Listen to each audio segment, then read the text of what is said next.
चार धाम के सबसे महत्वपूर्ण धाम बद्रीनाथ के कपाट कल यानी 15 मई को खोले जाने हैं। उत्तराखंड के जोशीमठ नरसिंह मंदिर में वैदिक पूजा संपन्न होने के बाद शंकराचार्य की प्राचीन गद्दी को बद्रीनाथ के मुख्य पुजारी रावल की अगुवाई में बद्रीपुरी के लिए रवाना कर दिया गया है। बताया जा रहा है कि बद्रीनाथ धाम के कपाट 15 मई को ब्रह्म मुहूर्त में 4:30 बजे खोले जाएंगे। उत्तराखंड में भगवान शिव और विष्णु का निवास माना जाता है, क्योंकि उत्तराखंड में ही हिंदू धर्म के दो महत्वपूर्ण धाम बद्रीनाथ और केदारनाथ स्थित है। हर साल लाखों की संख्या में श्रद्धालु यहाँ आते हैं, मगर इस बार लॉकडाउन की वजह से किसी को भी अभी यहाँ आने की इजाजत नहीं है।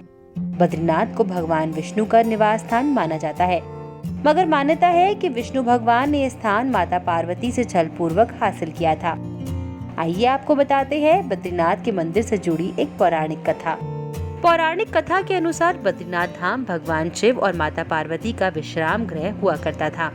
यहाँ भगवान शिव अपने परिवार के साथ रहते थे।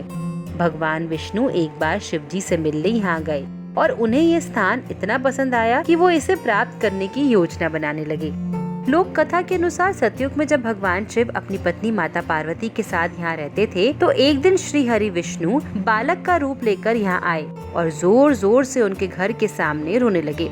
एक बालक का रुदन रूप देखकर माता पार्वती को पीड़ा हुई। वो सोचने लगी कि इस बिहड़ वन में कौन बालक रो रहा है। यही सोचकर उनको बालक पर दया आ गई और वो उस बालक को अपने घर ले आई। भगवान शिव श्री हरि की लीला देखकर सारी चीजें समझ गए।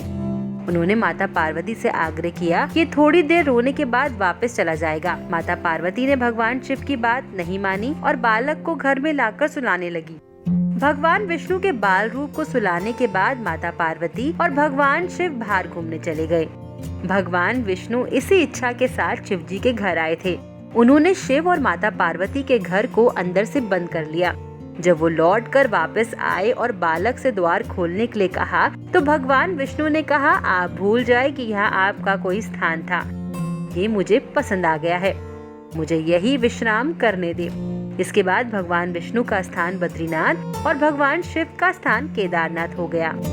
महाभारत कालीन में एक अन्य मान्यता ये भी है कि इसी स्थान पर पांडवों ने अपने पितरों का पिंडदान किया था। इसी कारण से बद्रीनाथ में आज भी तीर्थयात्री अपने पितरों की आत्मा की शांति के लिए पिंडदान करते हैं।